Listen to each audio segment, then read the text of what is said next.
Love in the movies. But don't you take the easy way out. What easy way? There is no easy way. No matter what I do, somebody gets hurt. Would you stop thinking about what everyone wants? Stop thinking about what I want, what he wants, what your parents want. What do you want? What do you want? It's not that simple. What do you want? God damn it, what do you want? I have to go. Very frustrating scene. Anyway, things that happen in the movies, you know, rom-coms. I love a romantic comedy, Larry. You do. There's things that happen in movies like The Notebook, 10 Things I Hate About You, lots of movies, obviously heightened for dramatic effect.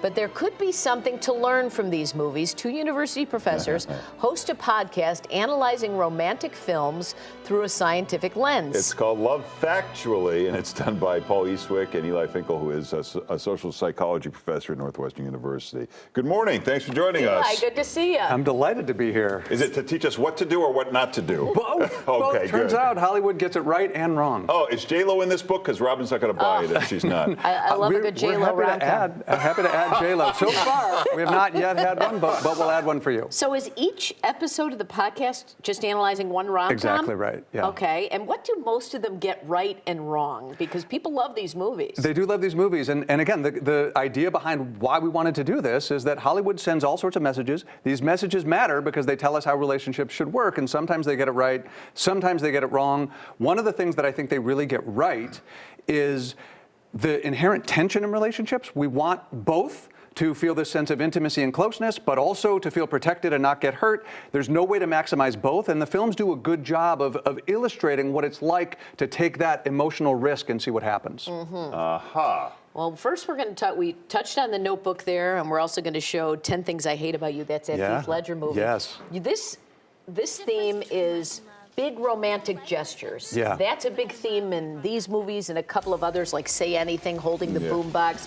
What's wrong with that? Well, I don't know if it's right or wrong, but let's be clear about what these movies tell us about how relationships should work, what romance is. So yes, at the relatively benign end of the spectrum, we've got Lloyd Dobler, John Cusack holding up the boombox and Say Anything, and he's playing Peter Gabriel. Remember, he's done that because she said no, and he's trying to get her back. There's also Heath Ledger crooning his way around the stadium in 10 Things I Hate About You. Remember, that's because she said no, and he gets the microphone and does this huge public gesture to get her back. You guys just showed the clip early on about The Notebook.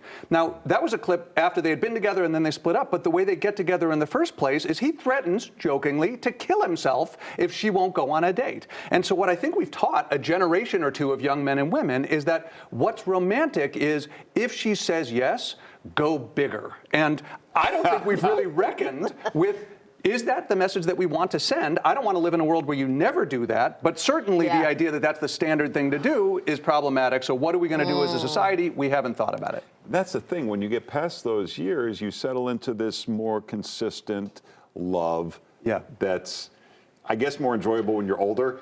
Yes, but it doesn't make rom-coms. I mean, there's not many rom-coms about my married life. Talk about the Something film. you want to talk about? Yes, I'm very upset about it. Would make a great film. There's that great movie with Ethan Hawke, Before Sunrise, and Julie Delpy, and this one you bring up because of the importance of risk-taking. Not a grand gesture, it's different. No, well, that's exactly right. Is what I was referencing earlier is there's this tension between, are we going to lean in on the relationship? And especially early on, there are moments where we decide, are we going to take a risk, become more emotionally intimate? But that inherently yields the threat and risk of rejection. And so that movie, I hope everyone's seen it. This is one where Ethan Hawke and Julie Delpy, they meet on a train in Europe, and what we see in that movie is one night. Right. And so one of the things that we study professionally in our sort of relationship science laboratories is we figure out what our best practices, usually over the course of an extended period of time. That film does an amazing job of compressing all of it down to one night. And you see several moments when they could play it safe or they could really take an emotional risk, and the movie depicts that tension and the consequences beautifully. Are the rules of romance the same for the typical people we see in movies, which are young and attractive, and then the rest? Mostly, yes. And in fact, you raise an interesting point that I think the rom-coms in general get wrong, right? And I think a lot of us get this wrong too, which is that there are some people that are 10s, and some people who are like 3s, right? Some people have good mate value, like everybody wants to get one of those people. And by the way, in fairness, when we first meet people, there is a reasonable amount of agreement that like she's hotter than she is, that he's hotter than he is. So, but over time, that effect, that like consensus about who's an appealing partner tends to go away. And really what matters is, are you compatible with me? And so the issue isn't, can I find myself a 10, but can I find myself a 10 for me? And it's a much more healthy and productive story. And it's not the one we mostly see. Clueless is one example where basically you just want to make sure that you're not dating below your status, below the popular status. That is a false message about relationships. Well, that is the one nice thing about getting older, because it's such a high school mentality, right? That some people never grow out of. No, that's exactly right. That's exactly right. Those are the people who have interesting movies about them. Well, it's interesting too, this whole, the rom-coms, it's all about this like level jumping too. I think everyone kind of thinks they're maybe an 8, when really all of us, maybe most of us are 5s, or I don't know, but it's this weird thing in rom-coms, isn't it? Yes. Yeah. You're raising an important issue that we actually haven't seen. So I think we've done 13 episodes so far. We release these things pretty regularly. The current one is Bridget Jones's Diary, if anyone's interested in that one. But you're right about a more general idea, which is that we tend to think we're a little bit better than average on most things. Like, are you a better than average driver? Probably. Okay, well, you're... Well, sure. And also in terms of things like looks, we don't think we're like a 10, but most of us think we're like a 6 or a 7 or maybe an 8. But the reality is, again, once we're talking about real relationships, not just like you spotted her across the room, most of us can be a 10 for someone.